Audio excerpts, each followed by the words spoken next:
So this was typical, like you would think of typical malware, right? So you're going to probably stick it on a USB drive, and everyone's familiar with ransomware, getting your machine locked. This is the same type of thing, except now our governments are targeting a nuclear power plant.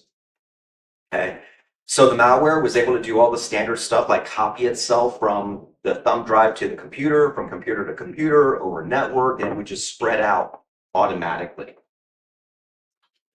It had the ability to call home, so it could reach out to a central control node if they wanted to do different things and have it exploit vulnerabilities in different ways. So it was extremely sophisticated in that sense. It was able to hide itself. No one could ever tell that it was really on there. So it was very sophisticated malware.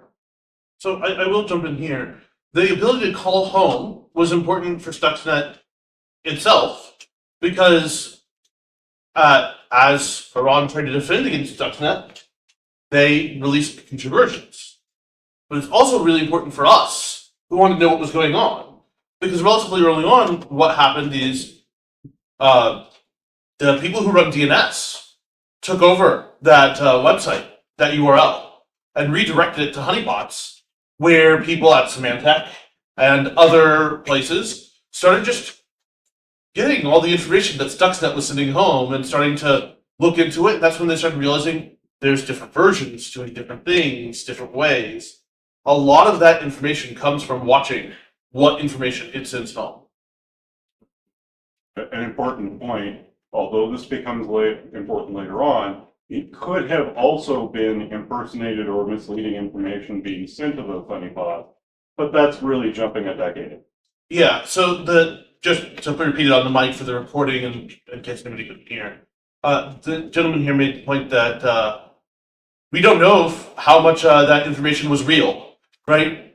Decades later, we realized that this might have been misleading information that they were sitting there for the purposes of getting it entrapped. I personally think that probably was mostly not true, but you know. Back then, Yeah. So the thing that really made this special, one of the things that made it special is the amount of 0 days that were involved in this malware. So 0 days is basically a vulnerability that nobody knows about yet, right? So in Windows, 0 days are very important. And we're going to touch on each of those. But yeah, so also the computers on the network, remember in Natanz here, it's air gapped. There's no way to get to the network.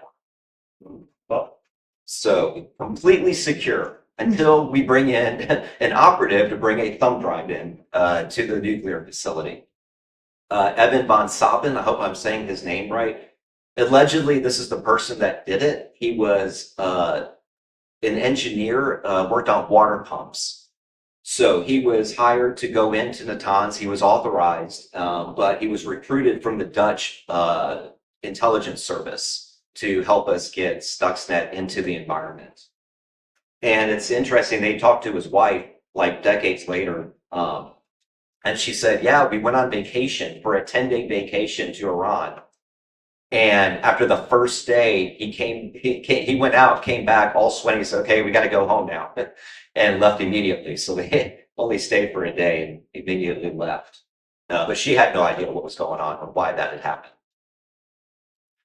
So allegedly it got in on a water pump. So a thumb drive into a water pump. We're going to talk about PLCs, programmable logic controllers, which drive mechanical instruments like a water pump or a centrifuge. And that's what this was targeting, this malware. So the effect, what did the malware actually do? Once it was installed, and this is kind of my favorite part, like it would have been easy enough just to break stuff, right? Spin the centrifuges up to 1,000,000 miles an hour and just have them explode. But they didn't do that. They were very patient. What they would do as they were enriching uranium over long periods of time, they would speed it up a little, slow it down a little, speed it up a little. And every time it was just ruining their samples. It was ruining uranium and it wasn't enriching properly. This went on for a year and the scientists are like, what the hell, man? Well, they can't figure it out. It also wrecked the centrifuges themselves. Like, they were sitting there going, like, why are we going through these things so fast? these are expensive, especially if you're under a lot of sanctions. It's hard to get them. Exactly. And over time, by doing those variances, it was wearing them down and breaking them sooner than they should. So I thought that was really clever of us not to go in there just because if stuff just started breaking. Of course, okay, what's going on here? Let's go wipe everything clean. But they did it little by little to just lower their confidence, and they kept firing engineers. The guy that was running the plant, he's like, "You're an idiot. Give me someone else in here." And then stuff would still keep breaking and wearing down.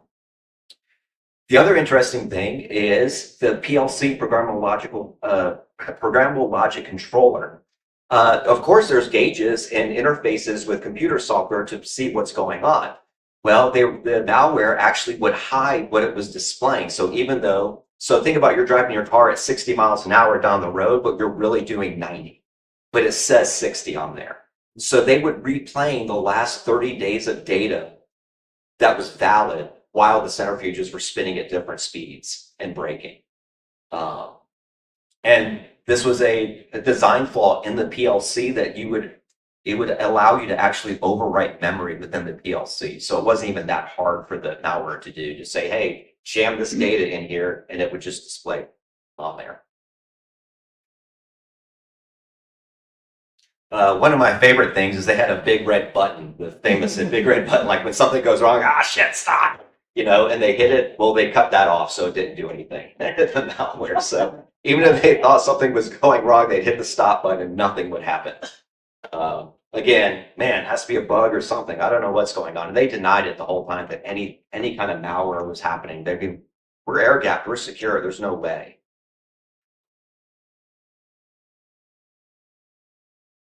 So now this is going on for a couple years. In 2010, when you look at heat maps of malware, so people that analyze malware, you can see a globe like you would see on a heat map, and there's this big red area around Iran that it's getting out because other people are coming into the power plant, taking thumb drives, and it's hopping on, getting into their home computer, which is then moving across the internet, and it just starts spreading around the world. And so eventually it got submitted, and it was on some accountant's machine, and their CPU was just cooking. And so they called in some like a company to help them, and they found that there was malware on there, but they didn't know what it was. Yeah, this is actually a really fascinating part of the story, I think, because Stuxnet tried really, really hard not to do anything to any computers that didn't have one of these PLCs on them. They tried really hard, and they tested with lots and lots of anti-malware to make sure that they wouldn't get caught, but they'd just play fallow on these computers until they got connected to a network or a thumb drive. But there was this little Belarusian company that was making an anti-malware that was too small for them to test with. But it turns out Belarus, one of the few countries still doing trade with Iran. So this accountant had this Belarusian antivirus on his computer. Now, the antivirus didn't detect Stuxnet. It didn't know about Stuxnet. It couldn't. But somehow, the antivirus's attempt to hook into the underpinnings of the operating system and the virus's attempt to hook into the underpinnings of the operating system led to this whirring of the CPU.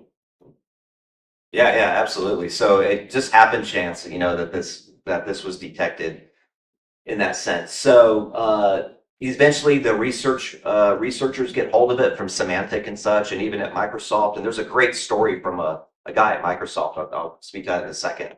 But at Symantec, another famous researcher there, Eric Chen, he's known for analyzing malware. And watching an interview with him, he's like, yeah, we got the malware, we open it up. Usually this is a 5 or 10 minute exercise. Okay, yeah, this is ransomware. This is clear. We've seen this pattern. And they said it was impossible. Nothing they had ever seen before. The code was so perfect. This isn't any script kiddie doing stuff. It doesn't make sense what it's doing, because never have they seen malware for PLCs and trying to make connections to, to machinery, for instance, and it made no sense.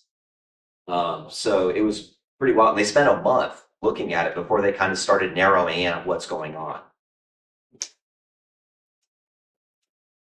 Like I said, 0 days, these were all Windows based, usually XP and in this case, it covered XP and Vista for for the malware.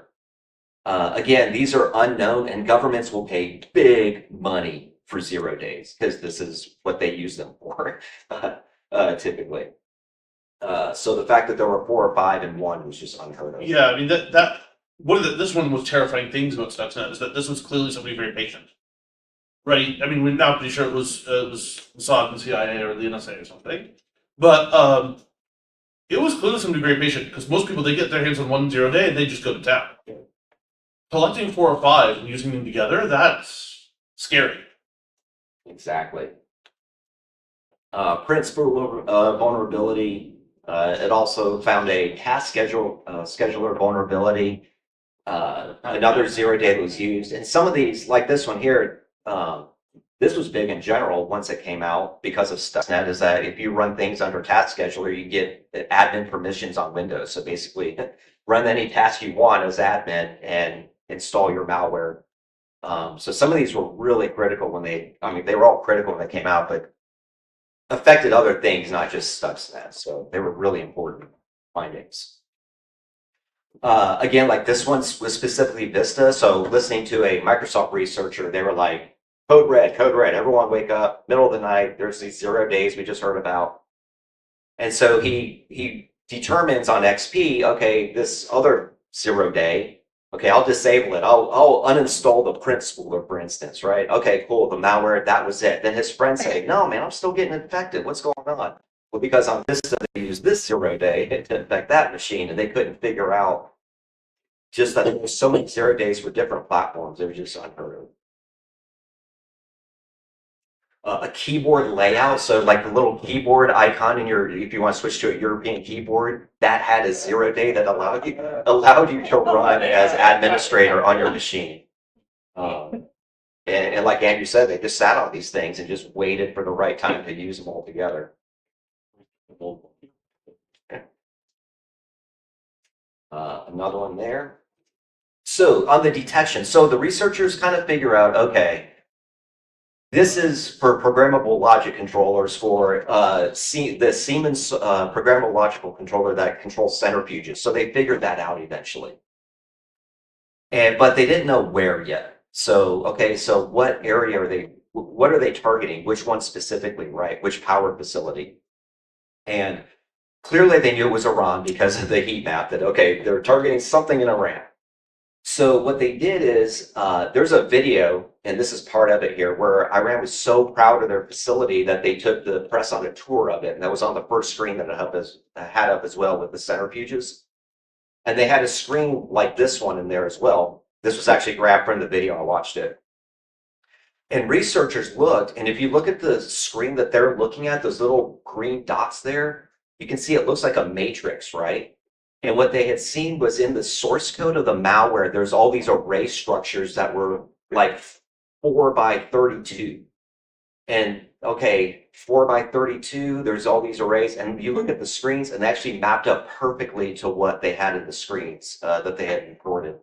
So we were able to determine it was for Natanz specifically for this malware to target because of the video that they had released. That's how we figured that out. And also, a lot of these scientists had unplanned accidents as well. So a lot of them they actually showed their scientists and they were put on hit lists. So they used them for that as well. Allegedly. Allegedly. Accidents. But they're actually, This is a shot of one of the researchers. They actually purchased a PLC that was used for centrifuges, and they hooked up a little air pump to it.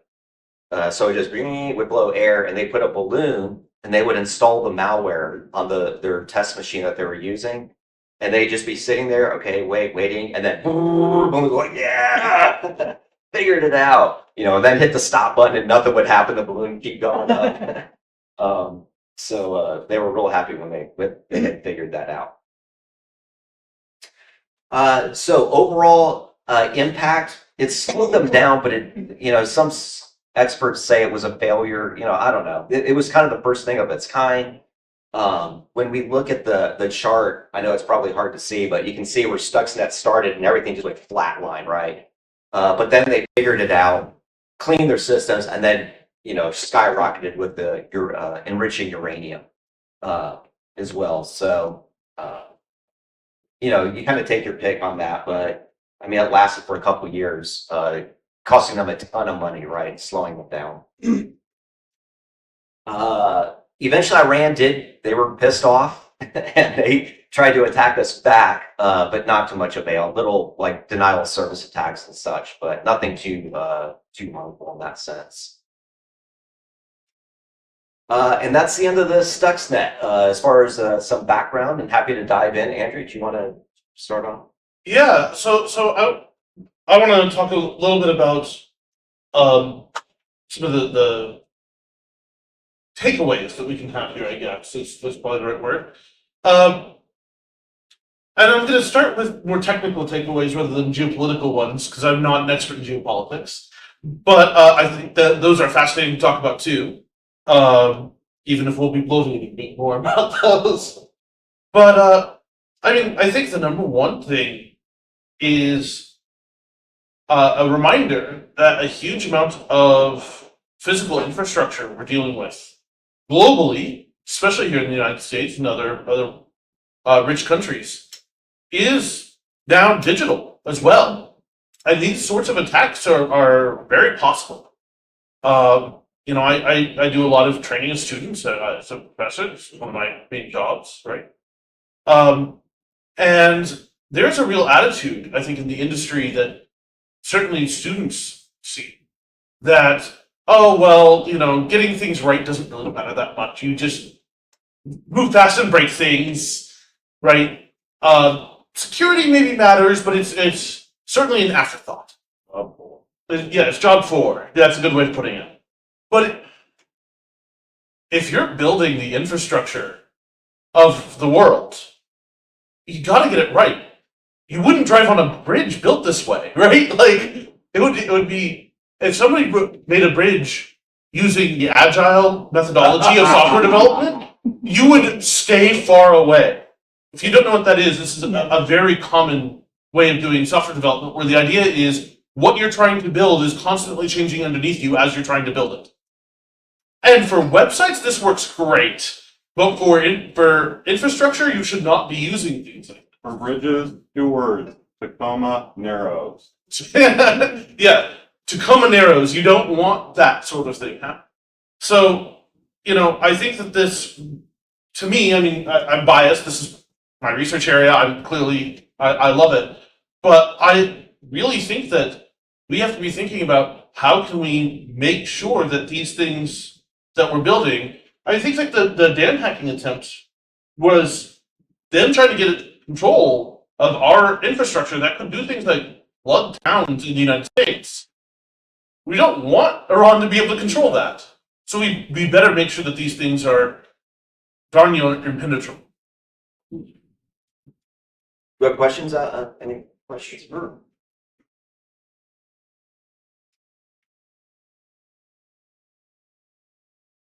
So would we? Yeah. So would we? 2, 3. There's a button. Oh. I successfully hacked the microphone. Right. And now you're going Freddie Mercury, yes, on purpose, not on purpose. So, getting back to the geopolitical, would it be fair to say that this started a lot of the visibility of how important preventing what I'm sure you'll discuss, APT crews from being able to get in and do these things became, and that Stuxnet was absolutely an inflection point when it came to how bad things could get? I think that's probably not true, actually. Iran was already pretty against APT crews coming in. They tried really hard to not hide their tongues. Should define APT. Yes, thank you. So they were. This is global nuclear watchdogs, basically. No. Advanced persistent threats. Ah. APT crews, the bad guys who do this for money. Yeah. Well, that okay. Sorry, I misunderstood your question. Yeah. So I think probably it did, but I mean they were pretty convinced that they were trying to do everything right. I mean, the guy that came in was not somebody that Right, the threat vector was an unknown. was an unknown, right? And it's not like they knew they could build the stuff themselves. They had to get that materials from somewhere, the engineering know-how from somewhere. Iran was trying to import it, and they tried to do it as securely as possible. The Dutch seemed like a pretty good bet as somebody who wouldn't be going after them. They just were wrong. Like they made a bet. They had to make a bet somewhere, and they happened to make the wrong one. Do you have a question?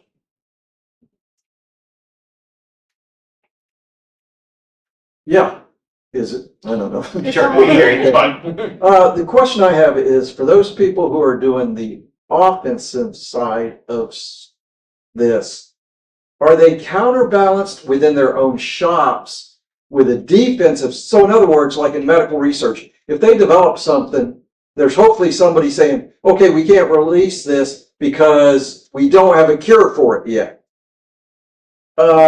Is that done in the software world or something like that? So I can speak to academic ethics on this, which is absolutely something we worry a lot about. I actually was recently working with a PhD student who found several potential exploits on major websites. And we had to put publishing some papers and his PhD on hold until we could contact those websites and let them know, by the way, we found these vulnerabilities. You really need to make sure you update these things and make sure everything's going okay. And this is a big part of research ethics, is if you find an exploit, you must contact the people that are exploited before you make it public. In the academic world, very often a lab specializes in either attack or defense. But all of us who run these sorts of labs get together and talk. And so we know a bit about what's going on. Most attacks that people find, though, don't require novel defenses, right? It just requires that you do things like update your darn JavaScript libraries, which was the case for this student. They just need to update their JavaScript libraries. So we didn't have to find a defense researcher. We just had to tell them, hey, man, do the thing you know you already need to do. And for organizations, it's all over the place. So I work on the vendor side. So we sell offensive penetration testing, but organizations, sometimes they'll have a blue team, sometimes they don't. Sometimes they only have blue teams, which are the defensive side researchers. Some of them don't have any of that. Just say, hey, just try to hack us as hard as you can and we'll catch up. Tell us what's wrong and we'll try to fix them. So it varies widely. I've got a comment and a question. So I work in the nuclear power industry, and when this thing was released, it caused a lot of concern. All of our critical systems are air-gapped also, but it caused a lot of rethinking and enhancing the cybersecurity for what we were already doing. My question is a curiosity question. For STUXNET to be as sophisticated as it was, how big was the original file size that it fit on a thumb drive and could replicate itself like that? Oh, I mean, this is one of the most fascinating things. It wasn't. It was big for malware at the time. Although for malware today, even it wasn't that big. It was 700K. Yeah, it was tiny by modern standards. It was like It's not even a song. Yeah, one of the things that the Symantec guys said is that this was coded perfectly. There wasn't a bit out of place.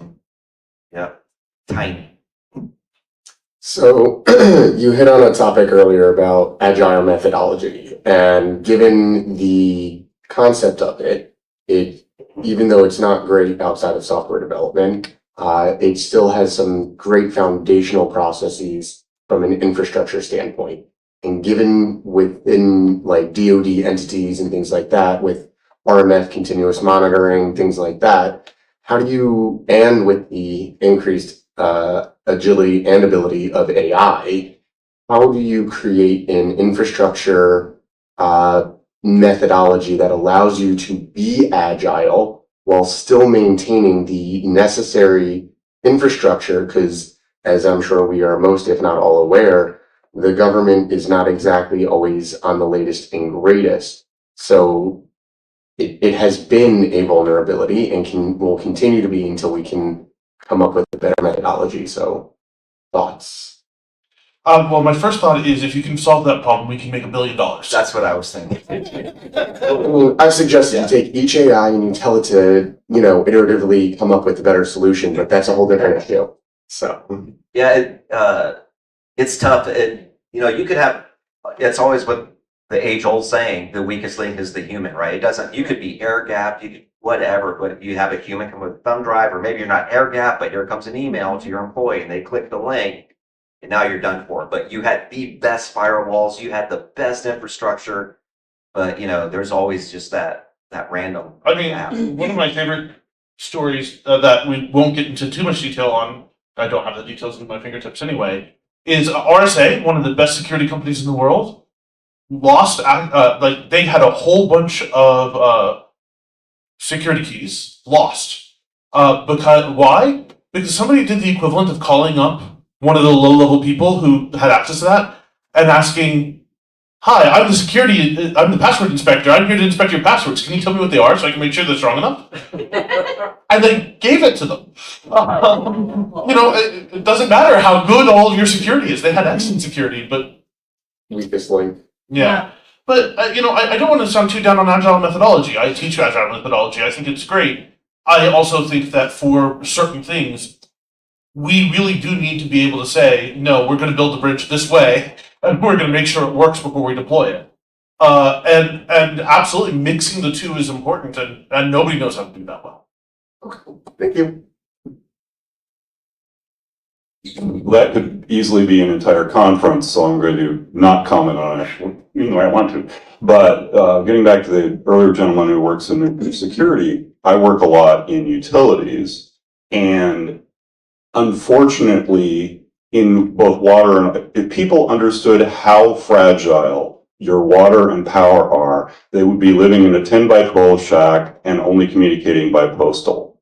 Yes, they go full Ted Kaczynski because it's that fragile. And most of the crews have a certain amount of footprint in those locations that in large part was affected by Joe, the engineer, needs to get into this PLC, so he puts GoToMeeting or GoToMyPC or something on it, and poof, he can work from home. And then we enshrine that as an operational standard, which means it's vulnerable.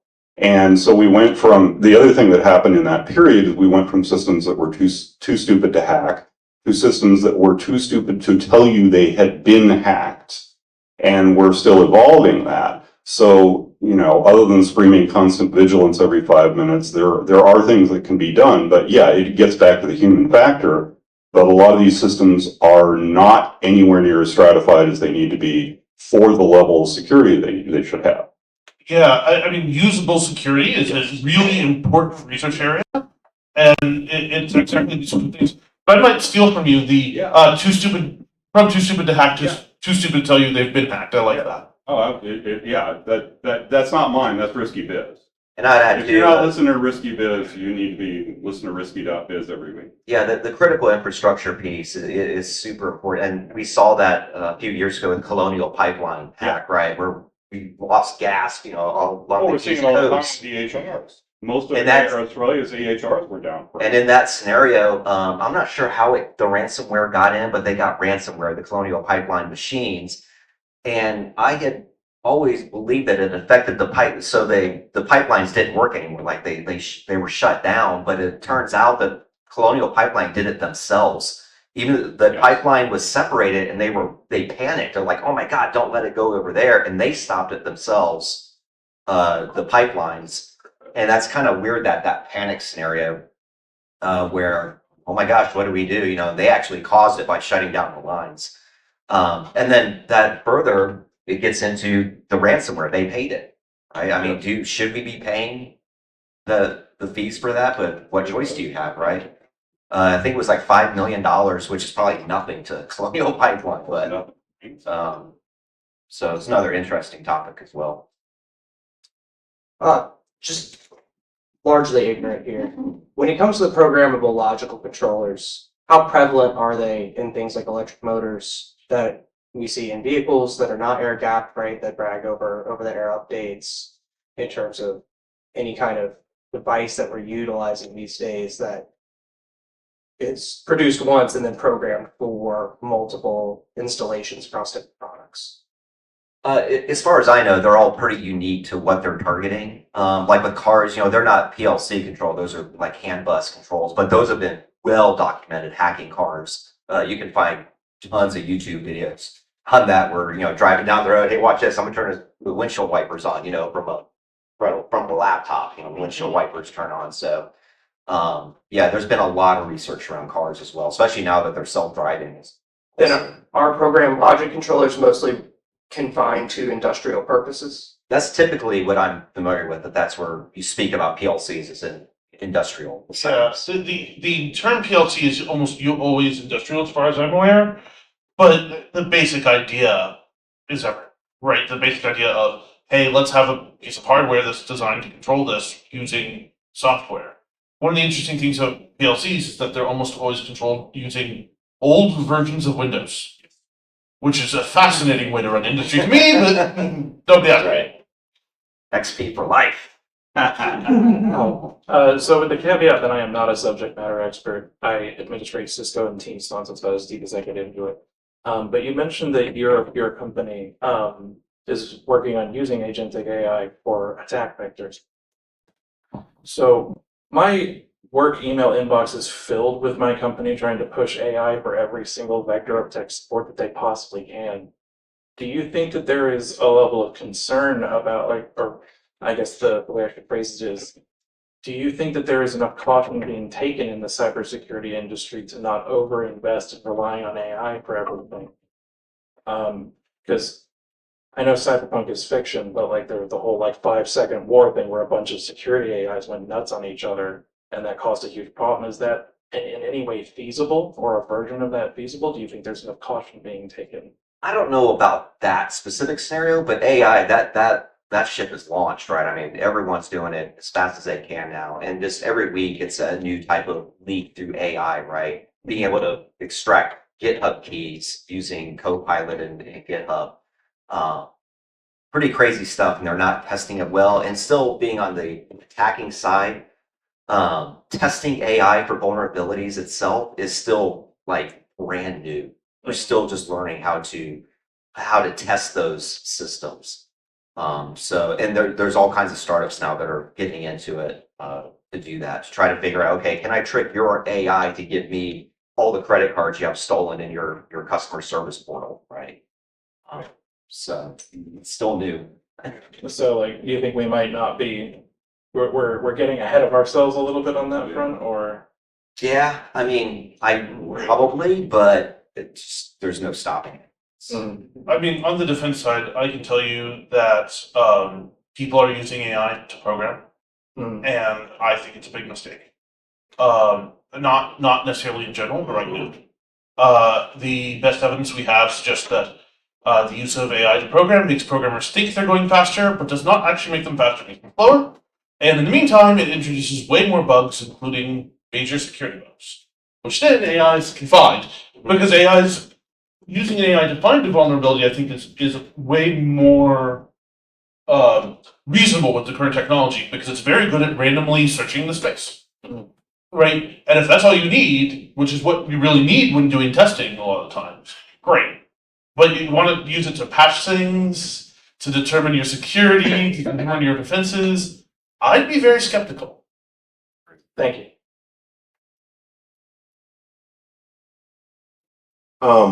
So I'm not do any of this by trade or anything. I just move boxes. But so I work at UPS, and I know that a lot of their stuff is moving towards trying to AI drone delivery, stuff like that. What would the chances, let's say they get self-driving cars, the package trucks could be turned into an impromptu 9/11 kind of situation where they just start en masse? We've seen it. We had microphone. I can answer that one. All right. The answer is, unfortunately, we've already seen it in practice. 5 Waymos were called up to an intersection in Los Angeles during the last riots, and then all set on fire. We already know it. It's already happened. Yeah, cars are targets, just as well as anything else. So for sure, that security space is definitely a risk, for sure.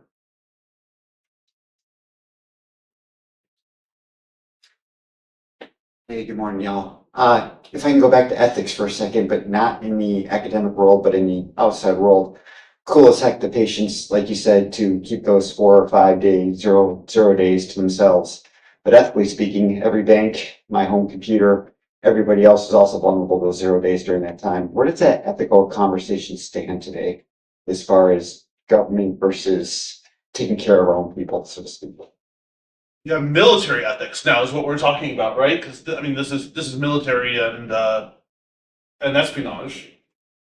I'm no military ethics expert. I don't know if you know anything about that. I don't. If you're asking, is our government ethical with their? You might be on the wrong track. Governments don't have that. Governments have people.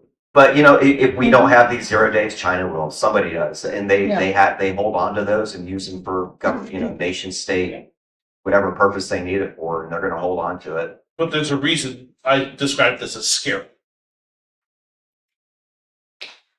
Yeah, I'm curious. So obviously, no one's taken credit for it yet, and I know a lot of this is classified. But I'm curious: do we know if? So they obviously had to know a lot about the machines that they were hacking. They had to know a lot about the software, and those things are very purpose-built Yeah. for this nuclear facility. So do we know how they got that knowledge to do it? Do we know if, for example, somebody at Siemens was working with them, whoever them is?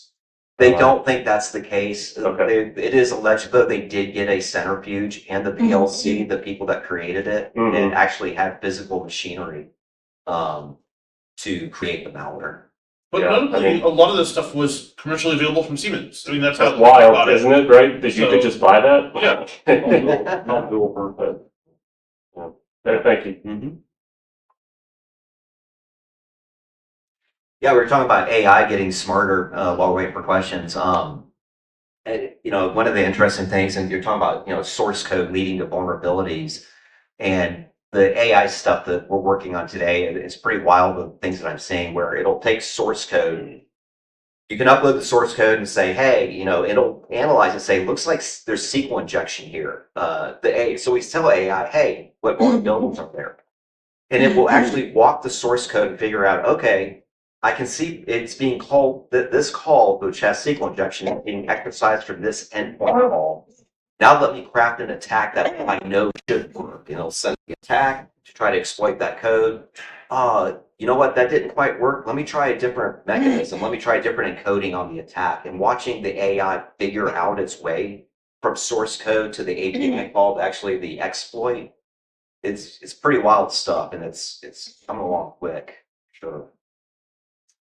So I just Googled that Dutch engineer, Van Abben, and saw that he died in a motorcycle accident 2 weeks after. That is the correct. event. And I didn't mention that because supposedly it was legit, but Okay, that was all I wanted to ask. If you had any talk, check out. yeah, I had that in here, but didn't bring it up because from everything I saw, it was like really an accident. Just a coincidence. Yeah, I mean, Not a planned accident. it's always possible that anybody involved could have done something, but if they did, they were really subtle about it. Thank you. Yeah, I think one thing that I spend a lot of my time working on is developing programming languages that can't be exploited in certain ways. No program written in this language. So one of the things that I say in certain ways that's very important, but one of the things that's very exciting about that area right now, we've been working on this for a long time. It's made a really big deal. Things like memory safety in languages has been a really big deal for a very long time. But more advanced security has often been a big barrier in that programmers don't want to have to think about it. So one of the things that's very exciting right now in this AI coding space is, well, maybe you get the AIs to code in these languages, and that way the programmer doesn't think about it, but you know that they're not being insecure, at least in the ways that you're talking about. There's a lot of big problems with this. I remain skeptical personally, but I think it's a very exciting, if you're going to do AI coding, I think it's very exciting to think about how do you make sure that the AI doesn't completely mess everything up in the meantime.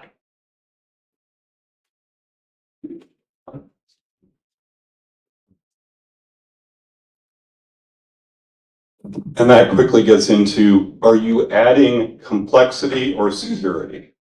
Because everybody in this room who's ever been inflicted with Windows knows that most of what Microsoft has done to make Windows more secure is to add complexity or add another system on top. You talk about memory security. Instead of making memory more secure, they mostly did memory randomization, which means you're less likely to throw the dice and be able to get what you want. That in turn makes it harder to prove whether the system is statistically safer because it is less likely to hit the place, but it is not itself secure. And this is often the case for a lot of security things. I mean, this is an entire track at Black Hat. I'm not trying to cover that, but you could, for instance, see an example where they say, our browser is insecure for downloading bad files. So we'll just delete them after they get downloaded. And that lasted in IE from 4 to 5. And then short of pitchforks, they were told, if you don't take this out, people will simply not use IE. So it gets into user interface, user experience as well when it comes to people just wanting to do what they want to accomplish. That then becomes an entire cycle of discussion, which I know we could go into for weeks, but I just wanted to at least allude to. It's not necessarily the right answer. It can be an answer. Yeah, 100%. And to bring it back to Stuxnet, actually, I think this is a really cool point that we didn't really get into, was the flash drive vulnerability, the USB drive vulnerability. One of the big things they did is one thing Microsoft did as a UI measure is have these .lnk files. And these .lnk files are hidden from the user, but they allow the person who designs this drive to describe how things should be displayed when it's opened in Explorer. Very reasonable thing to want from a UI perspective. The problem is it's more powerful than they thought it was. And so they were able to use this to hide a whole bunch of files that were basically the payload of the virus on these USB drives. And importantly, the moment you opened the USB drive in Explorer, it was able to insert that payload. Because these LNK files that are just meant to describe, hey, here's how you should display the contents of this drive, turns out they could access way more than that. So what looked like a very reasonable UI choice ended up being a 0-day. And I think this is not an uncommon situation where there's real tension between doing things that helps users and doing things that's secure. And choosing that point and that trade-off, I think is fundamentally just a really, really hard problem. And I don't think we're ever going to get rid of that. So along with that, like, if I get a free USB drive from an event or whatever, should I be concerned? And if so, how could I test to make sure there's nothing bad on it without, like, cause you gotta put it in something to look at it. So the answer to your first question is, how much do you trust the person who gave it to you? And everybody who worked with them. Absolutely, yeah. So, if I go to a professional event and I get a USB drive from the Association for Computing Machinery, I'm generally pretty willing to believe that they haven't gone to try to put viruses on my machine. Because they're a professional society I'm part of, I know the politics there, there's things I don't trust about them, but I trust them not to be trying to put viruses on my machine. If I get it from some rando, I'm probably going to never look at it again, right? I'm never going to play it on the machine. And things in between, you can do anything from virtual machines, if you think that that's going to be safe enough, to burner machines. But at some point, don't stick it in a machine you care about if you don't trust it.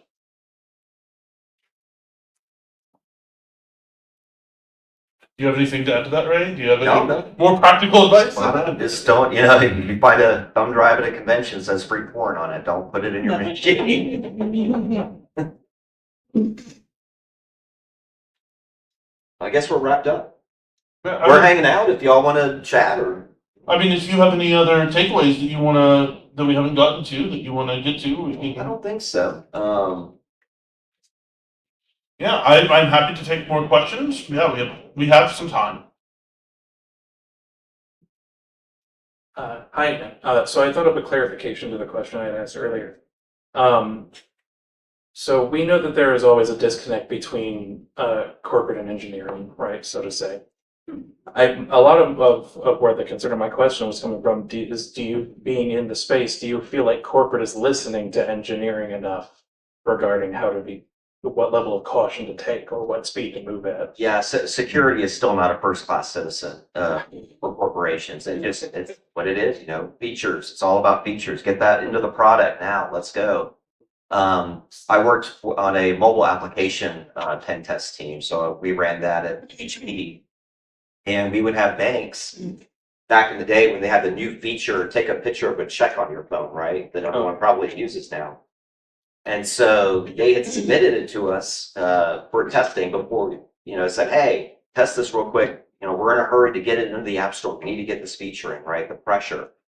Okay, we'll take a look. So we found that when you take a picture of the check, it actually saved it to the global camera roll, not the private sandbox area. So that any malicious app that got on your phone could have access to all those checks that you're taking pictures of. And so we were like, whoa, hang on, you got a critical vulnerability here. So we report it, we send it back to the bank. So 2 days later, they sent it back to us, say, okay, we fixed it, and we put it into the App Store. We're like, we got to get this out, right? Okay. So we went back and verified it, and they did. They fixed the bug where you take a picture of the check, and it did it right. But they also have another feature where you could go through all the checks that have been submitted to through your account and pictures like deposit slips, and you can swipe. And as you're swiping, it's writing them all to the global camera roll back again. It's sort of okay, pull it out of the App Store. So it's against that pressure, and it's just money, right? It's what they need to get out. So security is usually catch up. Camera roll. What's that? And that's what they were doing with the camera roll, handing out the money. That's right. But I think part of it is that, especially in larger corporations, what a lot of mid to even high level people, what they are incentivized to do is the cool new thing, whatever that is.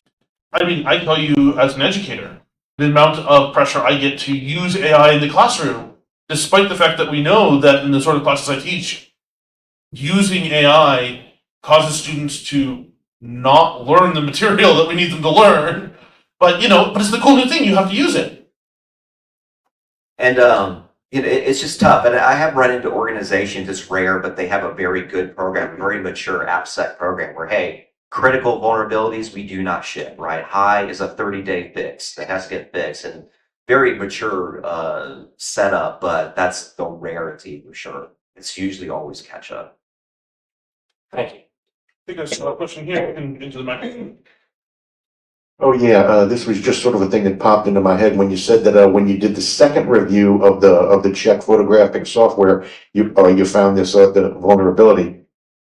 Did the bank create that vulnerability when they fixed the repairs that you sent them, or had you overlooked it the first time? I think either it was overlooked or we tell them vulns as we find them, so we may have been in the process still, and they sent them back. Maybe this was a long time when that feature first came out, so I don't remember. But yeah, that was it was usually my go-to example of how. If I had to guess, and this is just a guess, I was not involved in this. It always did that, but nobody noticed when they were already there. So it says, okay, put them back. Well, they were already there, so that's fine. When you remove the putting them there in the first place, and then you say put them back. Right.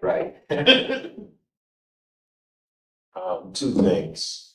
I'm doing zero trust for DoD, and they've been leaning on us very hard to integrate AI into that. I was like, make it make sense. And have y'all heard of Dooku? It was supposedly the continuation of Stuxnet. DQU. Think so.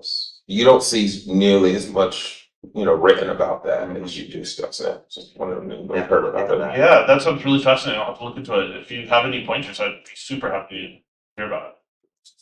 You can look it up online. DQU. It's supposedly a continuation of that, and they added more malware and packages, and it was so they targeted a larger amount of PLCs.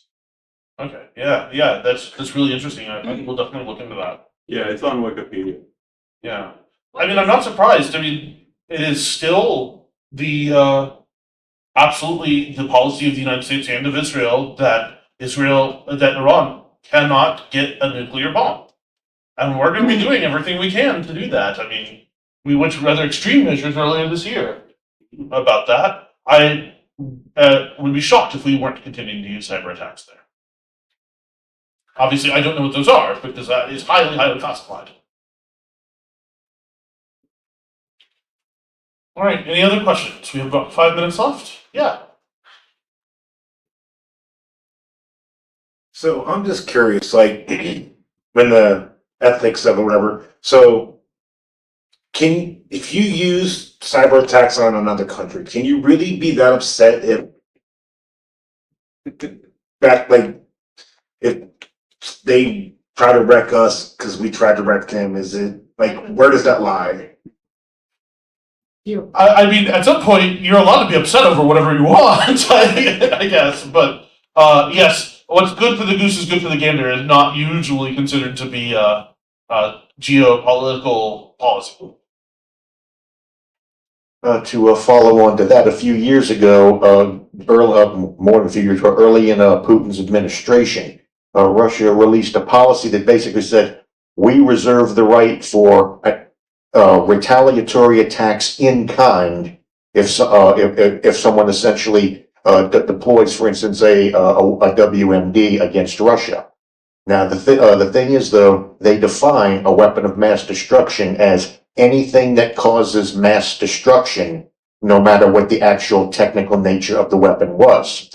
And so they have not come out and said, if you hack us really bad, we will nuke you in return, but they didn't say they won't do that either. I think it's a question back there. I similar to this stuff.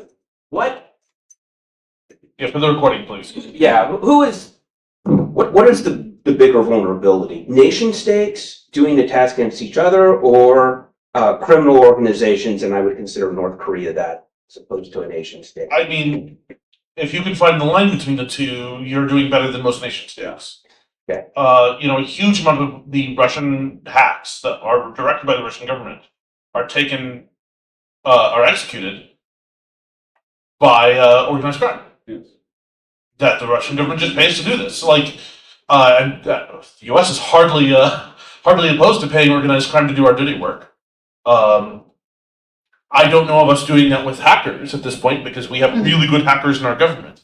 But I don't know that they don't. Again, I'm not privileged to highly classified material on this. But I think that in general, for our critical infrastructure, nation states are probably the bigger threat, would be my guess.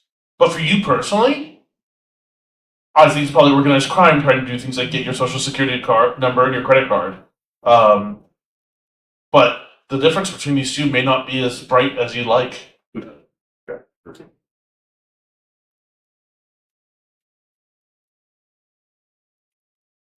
We're all set. All right. Thanks very much for coming.